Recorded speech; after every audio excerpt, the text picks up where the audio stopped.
Tenga listo el tinto que ya vienen los huevos, revueltos con los ingredientes que ponen a Colombia como un referente internacional en el modelo de lucha contra el consumo de drogas, ahora con alternativas al prohibicionismo.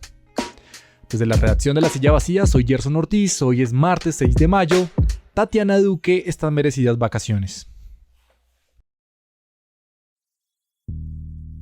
Colombia es uno de los principales productores de cocaína, el país de Pablo Escobar, el de las incautaciones casi que a diarias de toneladas de cocaína y ahora, al mismo tiempo, es el referente internacional del modelo que busca combatir, o al menos reducir, el daño en el consumo de drogas. Nuestro país se ha ganado un gran espacio en la conversación porque está a la vanguardia a la hora de proponer e implementar alternativas al prohibicionismo.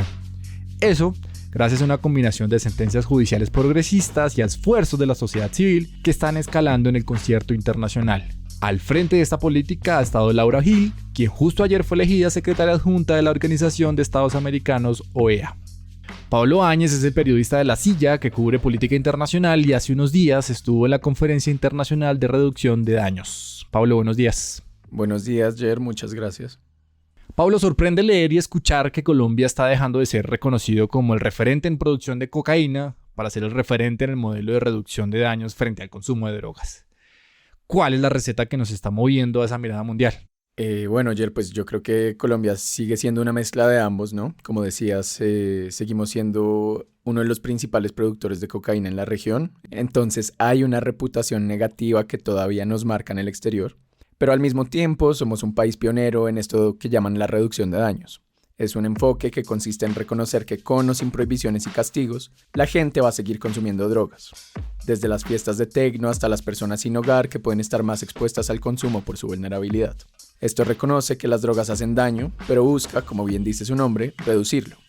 Por eso la semana pasada, Bogotá recibió la Conferencia Internacional de Reducción de Daños, que es organizada por Harm Reduction International, una entidad de Reino Unido. Vinieron más de 1,000 personas de 60 países distintos. Ahora sí, según los organizadores, la conferencia aterrizó acá porque en Colombia la reducción de daños ha despegado gracias a los esfuerzos de múltiples organizaciones civiles, como Acción Técnica Social, Procrear, Teméride o Sapiencia. Ellos prestan servicios de reducción de daños que van desde la pedagogía sobre qué son las drogas y sus efectos, el análisis de sustancias en fiestas o los espacios de consumo supervisado para drogas inyectadas. Y ellos, a su vez, han podido lograrlo porque en Colombia se encontraron con un entorno judicial que los habilitó para hacerlo. Desde la Ley 30 del 86, que reconoció la dosis personal, pasando por la Sentencia 221 del 94, que despenaliza el consumo, y el Acto Legislativo de 2009, en donde se prohíbe el porte, pero se reconoce que el consentimiento de los usuarios es clave para recibir tratamiento, las Cortes y en cierta medida el Congreso han permitido que se pueda trabajar en reducir daños. Ya hoy en día también podemos hablar de dosis de aprovisionamiento, dosis compartida, el cultivo para autoconsumo, que entre todas también son medidas de reducción de daño y riesgos. Entonces podemos decir que gracias a los esfuerzos civiles y al progresismo de las Cortes en Colombia, se ha podido migrar un poco hacia una discusión menos punitiva sobre las drogas.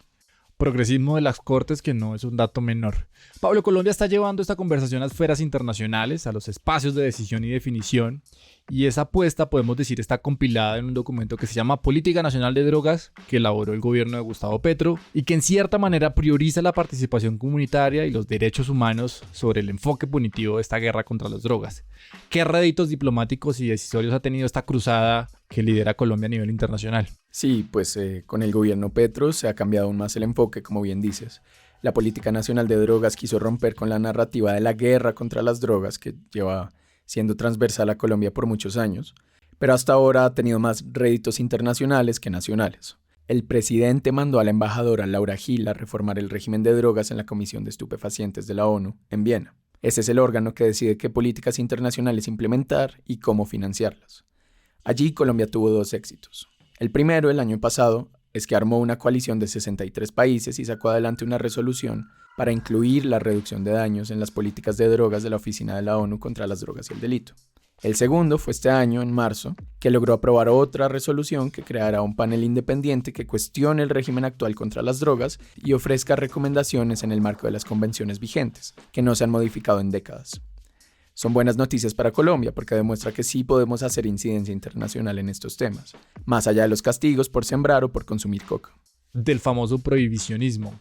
Pero así como es contradictorio ser el principal productor de coca y al mismo tiempo llevar la batuta en este nuevo enfoque, resulta paradójico, Pablo, que esa estrategia de tumbos aquí en la casa, ¿no?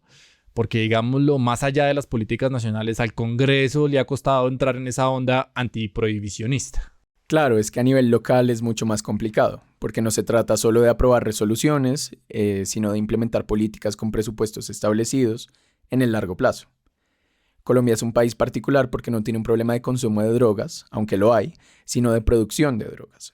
Eso es transversal a otros problemas, como combatir a los grupos armados, pero también a la pobreza rural, el acceso a la tierra o la creación de oportunidades para campesinos cocaleros. Desde el Congreso, como bien dices, ha sido difícil porque ya se está empezando a discutir la idea de regular o legalizar el consumo de sustancias como la marihuana y la cocaína para uso adulto. Hubo un proyecto de ley sobre la primera que se cayó hace poco por falta de votos. Y sobre la coca se ha discutido muchas veces, pero nunca ha prosperado. Y ahora el representante Daniel Carvalho estaba buscando aprobar un proyecto de reducción de daños. Carvalho dice que si pasa, podría ser el único avance en 4 años en esta materia. Por eso en la conferencia la gente decía que en Colombia las cortes y la sociedad civil van en avanzada, pero aún falta apoyo del gobierno para implementar políticas de Estado. Justamente en lo que falta podemos mirar otros referentes que tiene Colombia, Pablo, como por ejemplo Uruguay. Allá ese tema ya se discutió y se legalizó hace mucho tiempo y de alguna u otra manera eso avanza en esta cruzada antiprohibicionismo. ¿Qué puede agarrar Colombia de lo que pasó en Uruguay para implementar en el país en esta nueva onda, en este nuevo enfoque de modelo de consumo de drogas?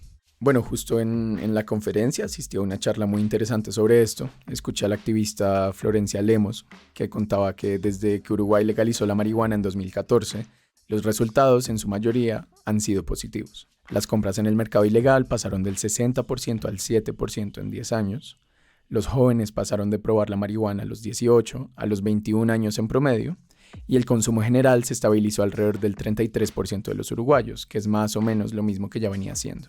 Esto también ha permitido que los consumidores tengan más información sobre lo que están usando.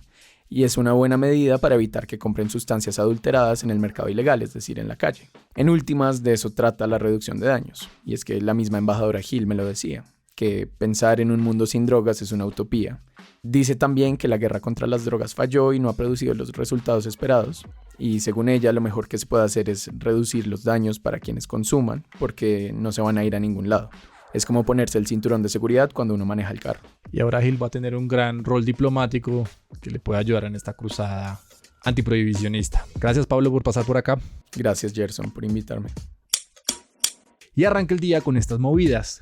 Hoy el Senado debatirá el proyecto de acto legislativo que permite el transfugismo, es decir, que los políticos se cambien de partido sin tener que renunciar a sus curules o ser sancionados. Las bancadas que han cantado sus apoyos apuntan a que la propuesta se va a archivar. Y avanza el juicio contra el expresidente Álvaro Uribe Vélez por presunta manipulación de testigos. El exmandatario presentará su testimonio mientras corre el tiempo para que el caso prescriba a su favor. Y el gobierno del presidente Gustavo Petro le dio un ultimátum al Frente 33 de las disidencias de las FARC para que se agrupen en Tibú, en el Catatumbo, y den muestras de avances en las conversaciones de paz. Todo esto y mucho más al aire en lasillavacía.com, en las redes y en el en vivo. Y por acá cada mañana estará servido su desayuno político favorito. Juana Rubio Tovar produce este episodio, yo soy Gerson Ortiz, nos escuchamos mañana.